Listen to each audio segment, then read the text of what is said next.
مہک اپنے نام کی طرح حیادار تھی۔ محلے کے لڑکے تو بھنگروں کی طرح اس کے گھر کے کھیت منڈلاتے رہتے تھے۔ کئی لڑکیوں کی زبانی اس کے حسن کے چرچے پورے محلے میں پھیل چکے تھے، لیکن کبھی کسی نے اس کا چہرہ بھی نہیں دیکھا تھا۔ گھر میں بڑی بہن ہونے کے ناطے وہ ذمہ دار بھی تھی اور محنتی بھی، مگر وہ نہیں جانتی تھی کہ اس کی یہ محنت ایک دن اس کے پلے پڑ جائے گی۔ ایک ایکسیڈنٹ میں باپ کی معذوری کی وجہ سے اسے گھر سے قدم باہر نکالنا ہی پڑا۔ 18 سالہ مہک، جس نے کبھی اپنے آنگن کے علاوہ کہیں جھانک کر بھی نہیں دیکھا تھا، اب در بدر کی ٹھوکریں کھانے پر مجبور تھی۔ 18 سال کی عمر میں جبکہ پڑھائی بھی کوئی خاص نہ ہو، بھلا آج کل کون نوکری دیتا ہے، مگر کہتے ہیں کہ جب لگن سچی ہو تو انسان کو اپنی منزل مل ہی جاتی ہے۔ مہک کو بھی ماں کی دعاؤں سے اور اپنی کوششوں سے ایک فیکٹری میں نوکری مل گئی تھی۔ وہ دن بھر کام میں جھکی رہتی اور پھر دن کے آخر میں ہزار لے کر اپنے گھر آ جاتی، جہاں اس کے بہن بھائی، ماں اور معذور باپ اس کے منتظر ہوتے تھے۔ مہک گھر آتے ہی پیسے اپنی ماں کی ہتھیلی پر رکھ دیتی اور یوں وہ اپنی محنت کے حق سے بھی دستبردار ہو جاتی تھی۔ محنت بھی وہ جس کے نشان اس کی گردن پر بھی پڑتے تھے۔ سخت گرمی میں بھی کبھی اس نے چادر سر سے نہیں اتاری تھی اور مسلسل سکارف باندھنے کی وجہ سے اس کی گردن پر خارش پڑ جاتی، مگر اسے اپنی استاد صاحبہ کی وہ بات یاد آ جاتی کہ پردہ کرنے والی عورتوں کو جہنم کی آگ نہیں چھو سکے گی۔ بس یہی ایک بات تھی جو سخت گرمی میں بھی اسے چادر لینے پر مجبور کر دیتی تھی۔ اس کا رجحان شروع سے ہی مذہبی تھا، مگر پھر دنیا اور روزگار کے چکروں میں وہ یہ سعادت کبھی حاصل نہیں کر سکی۔ زندگی کے دن یوں ہی گزرتے رہے، حتیٰ کہ اتنے سالوں میں اس نے اچھی خاصی رقم کما لی تھی۔ بہن بھائی بھی سکولوں میں پڑھنے لگے تھے۔ ابا کا علاج کرانے کے بعد سے ان کی معذوری کے اثرات بھی تقریباً ختم ہو گئے تھے۔ وہ چلنے پھرنے کے قابل ہو چکے تھے، مگر اتنے سال ویل چیئر پر اور چارپائی پہ گزارنے کے باعث وہ خاصے کاہل ہو چکے تھے۔ انہیں بیٹی کی کمائی کا چسکا پڑ چکا تھا، اور ایک بار جب انسان آرام طلب ہو جائے تو پھر وہ محنت سے دور بھاگتا ہے۔ میرے باپ نے بھی جب گھر کی ذمہ داری سے ہاتھ اٹھا لیے تو اس نے اپنے بھائیوں کی امید کی نظر سے دیکھا۔ چھوٹے بھائی میں تو اس کی جان تھی، اس کو وہ ہمیشہ سے ہی حافظ قرآن بنانا چاہتی تھی، تو اس نے اسے مدرسے میں داخل کروانے کی ٹھان لی۔ چاہے باپ جتنی مخالفت کرے، لیکن وہ یہ کام کر کے رہے گی۔ ادریس صاحب چاہتے تھے کہ بیٹے کو کسی دکان میں بٹھا دیں تاکہ کچھ کام کرے اور دو چار پیسے ہاتھ آئیں، لیکن مہک جانتی تھی کہ اس نے دن رات محنت کی چکی میں پس کر اپنی عمر کا حصہ ضائع کر دیا تھا۔ اپنے بھائی کے ساتھ تو وہ ہرگز ایسا نہ ہونے دیتی۔ ایک دن ابا کی لاکھ ڈانٹ پھٹکار کے باوجود وہ 9 سالہ علی کو لے کر مدرسے چلی گئی۔ اپنے اکلوتے بھائی کے دین اور دنیا دونوں ہی سنوارنا چاہتی تھی۔ علی اس کی انگلی تھامے چھوٹے چھوٹے قدم اٹھاتا اس کے ساتھ بڑی معصومیت سے چل رہا تھا۔ اسے لے کر وہ مدرسے پہنچی۔ دروازے سے اندر داخل ہوتے ہی اس کی ٹکر ایک نوجوان سے ہو گئی۔ پہلی بار اس نے مردانہ حسن کا اتنا مکمل نمونہ دیکھا تھا۔ نوجوان کے ساتھ ایک چھوٹا بچہ بھی تھا جو علی ہی کی عمر کا ہوگا یا اس سے 1-2 سال بڑا ہوگا۔ غالباً وہ بھی اسی کی طرح اپنے چھوٹے بھائی کو مدرسے داخل کروانے لایا تھا۔ ساری عمر پردے میں رہنے کے باوجود اپنے سامنے کھڑے وجاہت کے اس شاہکار کو دیکھ کر وہ اپنی نگاہیں جھپکانا بھول گئی تھی۔ یہی حال اس نوجوان کا بھی تھا جس نے گہری نظر اسے دیکھا تھا۔ وقت جیسے ایک لمحے کے لیے تھم گیا تھا۔ اس کی نگاہوں میں کئی خواب آئے اور گزر گئے۔ مدرسے کے دروازے کے پاس کھڑے سیکیورٹی گارڈ نے ان کی مہویت کو دیکھا تو ان کے آنے کا مقصد پوچھا۔ اس نے ہڑبڑا کر ادھر ادھر دیکھا، چادر درست کی اور پھر گارڈ کو بتایا کہ وہ اپنے بھائی کو مدرسے میں داخل کروانے لائی ہے۔ گارڈ نے اس کا نام، پتہ وغیرہ رجسٹر میں لکھا، نوجوان کا پتہ بھی لکھا اور انہیں اندر بھیج دیا۔ وہ تو ایک ساتھ ہی داخلہ کمرے میں داخل ہوئے تھے۔ ان دونوں کو ساتھ دیکھ کر استقبالیے پر بیٹھے آدمی نے انہیں یوں گھورا جیسے وہ دنیا کا 8واں عجوبہ ہوں۔ علی کو مدرسے میں داخل کروا کر اس نے معمولی سی فیس بھری اور پھر گھر کی راہ لی۔ راستے میں وہ اللہ سے بھائی کی سلامتی کی دعائیں مانگتی رہی۔ دفعتاً اسے احساس ہوا کہ کوئی اس کا تعاقب کر رہا ہے۔ اس کا دل بے ترتیب انداز سے دھڑکنے لگا تھا۔ اسے تو پیچھے مڑ کر دیکھا بھی نہیں جا رہا تھا۔ ایک عجیب سا خوف تھا جو اس کے دل پر سوار تھا۔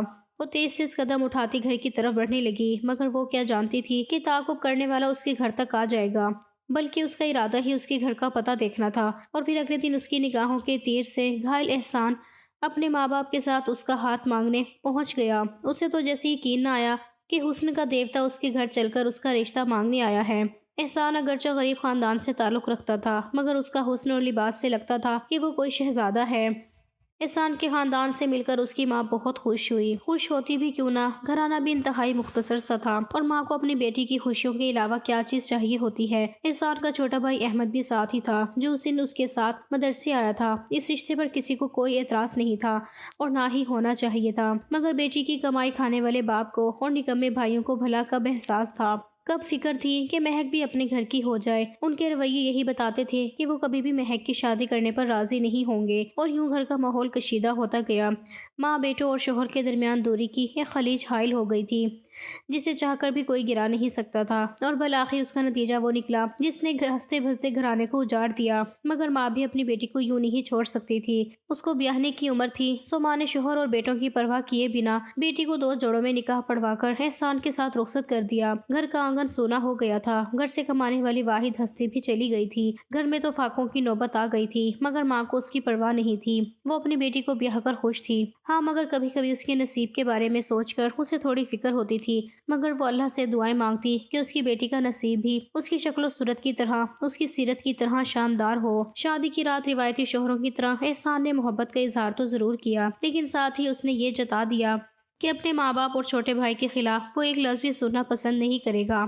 عام لڑکیوں کے برعکس اس کو اس بات پر ہرگز اعتراض نہیں تھا۔ ساس سسر کی خدمت کو تو وہ اپنی سعادت سمجھتی تھی، سو اس نے بھی یہ بات اپنے پلو سے باندھ لی اور پہلے دن سے ہی خود کو ساس سسر کی خدمت میں گم کر لیا، کیونکہ گھر میں کوئی دوسری عورت نہیں تھی، سو ساری ذمہ داریاں اسی پر آن پڑی تھی۔ مگر وہ پھر بھی خوش تھی۔ اپنی عمر میں اس کی صحیح جگہ شادی ہو گئی تھی، محبت کرنے والا شوہر مل گیا تھا، اسے اور کیا چاہیے تھا۔ مگر جلد ہی اسے تنہائی کا احساس کاٹنے لگا۔ ساس کے کرتوت بھی سامنے آنے لگے، جو ایک ایک بات پر اس کی کیڑی نکالتی تھی اور پھر اس کے کردار پر بھی شک کرتی تھی۔ ساس کا خیال تھا کہ نقاب اور برقعے والی لڑکیاں عام لڑکیوں سے بھی زیادہ بد کردار ہوتی ہیں۔ اس کا دل چھلنی چھلنی ہو جاتا تھا۔ مہک کا بس نہیں چلتا تھا کہ وہ اپنی پاکیزگی کے لیے اپنا دل کاٹ کر ان کے سامنے رکھتے، مگر کہتے ہیں کہ کبھی کبھی دنیا بے رحم ہو جاتی ہے۔ خدا انسان کے گناہوں کو معاف بھی کر دے تو یہ دنیا نہیں بھولتی، اور پھر مہک نے تو کوئی بھی گناہ نہیں کیا تھا۔ اس کی ساس تو بلا وجہ ہی اسے روکتی ٹوکتی تھی، اس پر ظلم و ستم کے پہاڑ توڑتی تھی، اور پھر انہیں اس بات کا بھی علم تھا کہ مائکے میں باپ اور بھائی مہک سے سخت ناراض ہیں۔ اس نے اپنی پسند کی، اپنی ماں کی مرضی سے شادی کی تھی۔ اس بات نے تو جمیلہ بیگم کو شیر بنا دیا تھا۔ وہ اپنے ظلم ہر حد مہک پر پورے کر دیتی تھی۔ مہک اپنی زبان سے اف تک نہیں کہتی تھی، سوائے اللہ سے دعا کرنے کے۔ اس نے کبھی کسی کے ظلم کا کوئی جواب نہیں دیا تھا، لیکن آخر وہ بھی ایک انسان تھی۔ ایک دن اسے اپنے گھر والوں کی یاد سخت ستائی۔ ساس نے اسے ظلم کی حد کر دی تھی۔ وہ اپنے بھائی سے ملنے مدرسے چلی گئی۔ گھر جانے کا تو سوال ہی پیدا نہیں ہوتا تھا۔ باپ اور بھائی اس کی جان کے در پہ تھے۔ علی سے ملنے وہ مدرسے پہنچی۔ اتوار کا دن تھا۔ اسے امید تھی کہ علی کو مدرسے سے گھر لے آئے گی، مگر یہ بھی ڈر تھا کہ کہیں اتوار کے دن چھٹی کے باعث وہ گھر ہی نہ چلا گیا ہو۔ مدرسے کی استقبالیہ پر کسی کو نہ پا کر وہ خود ہی راہداری میں چلی گئی۔ مدرسہ بچوں سے خالی تھا، شاید سبھی اپنے اپنے گھروں کو چلے گئے تھے۔ اس کا دل ڈوبنے سا لگا تھا کہ اسے کسی کی گھٹی گھٹی سسکیاں سنائی دیں۔ مارے تجسس کی وہ آگے بڑھی۔ سسکیوں کی آواز کھڑکی کے پاس ہی آ رہی تھی۔ وہ شکستہ قدموں سے کھڑکی کے پاس گئی تو اندر کا منظر دیکھ کر حیران رہ گئی۔ مدرسے کی اور صفاق استاد نے اس کے معصوم سے بھائی پر ظلم کی انتہا کر دی تھی۔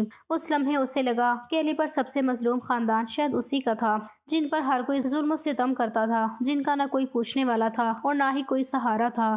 مولوی صاحب جنونی انداز میں علی کو تشدد کا نشانہ بنا رہے تھے۔ یہ دیکھ کر وہ کسی زخمی شیرنی کی طرح آگے بڑھی اور علی کو باہوں میں بھر لیا۔ مولوی صاحب نے کرخت آواز میں اسے نکل جانے کا کہا، مگر وہ اپنے بھائی کو لے کر ہی نکلی تھی۔ مولوی صاحب نے اسے گستاخ کہہ کر اسے مدرسے سے خارج کرنے کی دھمکی دی۔ اس نے اس کی پرواہ نہ کی اور بھائی کو لے کر تڑپتی ہوئی مدرسے سے باہر آ گئی۔ اسے کب اندازہ تھا کہ اس کے بھائی کا یہ حشر ہوگا۔ وہ تو اللہ کا کلام سکھانے اسے یہاں لائی تھی۔ اسے کیا معلوم تھا کہ ان لوگوں کے دلوں میں ذرا بھی رحم نہیں ہے۔ اس نے علی کو پیار کیا اور اسے گھر بھیج دیا۔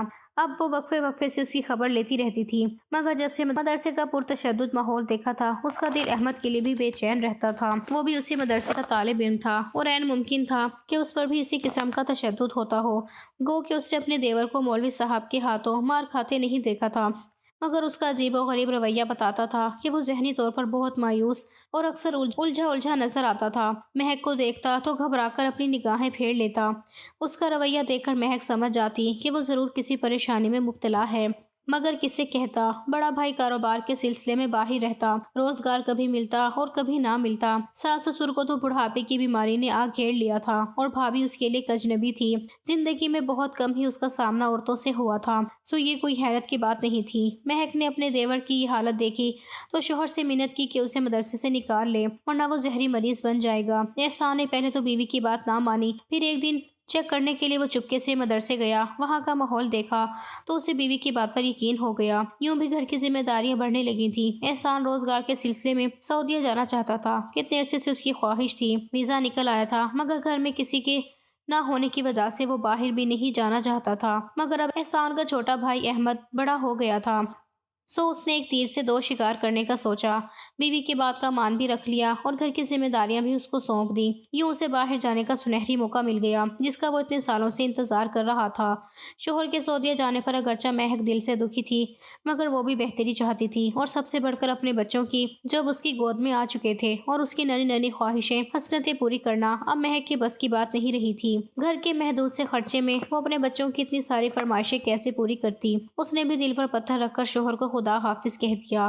اس دن اسے لگا تھا کہ وہ اچانک بہت تنہا ہو گئی ہے، مگر بچوں کی خاطر اور اپنے شوہر کی خاطر یہ سب بھی کرنا پڑا۔ اور پھر اسے احمد کا بھی سہارا تھا، مگر وہ اس کا سہارا تو کیا بنتا، بیچارہ خود ڈرا سہما رہتا تھا۔ اکثر رات کو اٹھ کر چلانے لگتا۔ مہک جانتی تھی کہ مدرسے کے پرتشدد ماحول نے اسے ایسا بنا دیا تھا۔ وہ پیار محبت سے اس کا دل جیتنا چاہتی تھی، تاکہ وہ اس پر انحصار کرے، اسے اپنے دل کی باتیں بتائے اور ایک نارمل زندگی کی طرف دوبارہ آ جائے۔ اس دن کے بعد سے اس نے احمد پر خاص توجہ شروع کر دی۔ رات کو سونے سے پہلے وہ احمد کے کمرے میں ضرور جاتی تھی۔ اکثر وہ اسے کوئی نہ کوئی کہانی سنا کر سلا دیتی اور پھر خود اپنے بچوں کے پاس آ کر سو جاتی۔ احسان کو گئے تقریباً 1 سال کا عرصہ گزر چکا تھا۔ اسی دوران اس کی ساس کا رویہ یوں ہی برقرار رہا۔ دیور کی عجیب و غریب حرکتیں تھوڑی کم ہو گئی تھی، مگر اب وہ اکثر گھر سے باہر رہنے لگا تھا۔ رات کو دیر سے آنا اس کا معمول بن چکا تھا۔ اس نے ساس سے لاکھ کہا کہ اپنے بچے پر نظر رکھیں، مگر وہ تو یوں لا تعلق بنے ہوئے تھے جیسے وہ ان کا بیٹا ہی نہ ہو۔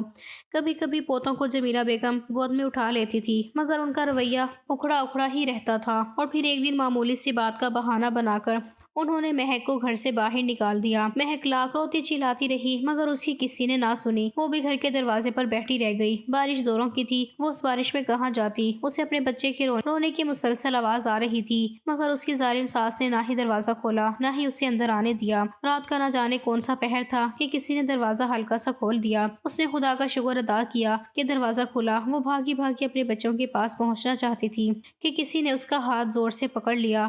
وہ حیران تھی کہ گھر کے اندر کون آ گیا ہے، مگر شاید وہ یہ بھول چکی تھی کہ اس کا دیور، جسے وہ ایک بچہ سمجھتی تھی، اب ایک مکمل مرد بن گیا تھا، اور اس کی نظر زاویہ نہ جانے کب سے بدل گیا تھا، جسے اس نے نہ سمجھی غفلت یا پھر مصروفیت کے بنا پر کبھی توجہ ہی نہیں دی تھی۔ اتنا سوچنے کا اسے وقت ہی کب ملا تھا؟ اس کی زندگی تو ایک اندھی طوفان کی طرح تھی۔ دیور کی جرأت پر وہ حیران رہ گئی، مگر اس سے زیادہ حیرت اسے اس کی آنکھوں میں اپنے لیے بے شرمی دیکھ کر ہوئی تھی۔ اور پھر آج تک وہ پچھتاتی ہے کہ کاش اس رات دروازہ نہ کھلتا تو وہ کبھی ناجائز اولاد کی ماں نہ بنتی۔ اس واقعے کو 1 ہی مہینہ گزرا تھا کہ اسے اپنے اندر تبدیلیاں محسوس ہوئیں۔ وہ تو کام کر رہ گئی، اس کا دل دہلنے لگا تھا۔ خدایا اب کہاں جاؤں؟ شوہر تو سال سے گھر نہیں آیا، ساس تو یہی کہے گی کہ گھر سے باہر نکالا تھا تو نہ جانے کہاں منہ کالا کر کے آئی ہے۔ بچوں کی ماں ہوتے ہوئے اس پر اس طرح کا الزام، اس کا دل چاہا کہ زمین پھٹ جائے اور وہ اس میں سما جائے۔ کس قدر مظلوم اور بے سہارا ہو گئی تھی، نہ ہی باپ کا سہارا، نہ ہی بھائیوں کی مدد۔ اسے لگا تھا کہ اوپر آسمان ہے اور نیچے زمین، زمین پر وہ تنہا کھڑی ہے۔ اس نے اپنے رب کو پکارا جو ہمیشہ اس کی پکار کا جواب دیتا تھا، اور پھر اس بار بھی اللہ نے اس کی ناکردہ خطا کا پردہ رکھ لیا۔ ساس کی بیماری کی وجہ سے شوہر کو فوراً ہی واپس پاکستان آنا پڑا۔ اس کی تو جان میں جان آ گئی۔ اپنے شوہر کو وہ دیور کی سب حقیقت بتانا چاہتی تھی، مگر نہ جانے کیا سوچ کر چپ رہی، شاید اس لیے کہ اس کی بات پر یقین ہی نہیں کرنا تھا۔ اور اب تو وہ یہ چاہتی بھی نہیں تھی کہ کوئی اس کی اس بات پر یقین کرے کہ وہ اپنے دیور کے بچے کی ماں بننے والی ہے۔ اپنی معلمہ کو اپنی کہانی سنا کر وہ بری طرح رو پڑی۔ وہ اس بچے سے چھٹکارا پانا چاہتی تھی جو اس کی اولاد ہی نہیں تھا اور اس کا گناہ بھی نہیں تھا۔ وہ بے قصور تھی۔ ایسے میں اس کا دل مرنے کا چاہ رہا تھا، لیکن وہ مر نہیں سکتی تھی کہ خودکشی بھی حرام ٹھہرائی گئی ہے۔ اس ثانی صاحبہ نے اسے اللہ سے معافی طلب کرنے کا اور کفارہ ادا کرنے کا کہا، حالانکہ اس کا کوئی قصور نہیں تھا۔ شاید قصور ہمارے معاشرے کا، ہماری روایتوں کا تھا، جنہوں نے ایک عورت کو اس قدر مجبور لاچار بنا دیا کہ وہ اپنی عزت تک کی حفاظت نہیں کر سکتی۔ گھر میں دیور اور جیٹھ کے نام پر موجود غیر محرم رشتے عورت کی پاک دامنی کے لیے خطرہ ہیں، مگر کون توجہ دیتا ہے، کون پرواہ کرتا ہے؟ کیونکہ مرد پر شک کرنا تو گویا گناہ سمجھا جاتا ہے، لیکن جو اصل گناہ ہے اس کی طرف کسی کی نظر ہی نہیں۔ خدا ایسی بے شرمیوں سے ہم سب کو بچائے اور ہمارے معاشرے کو اسلام کے مطابق چلنے کی توفیق عطا فرمائے۔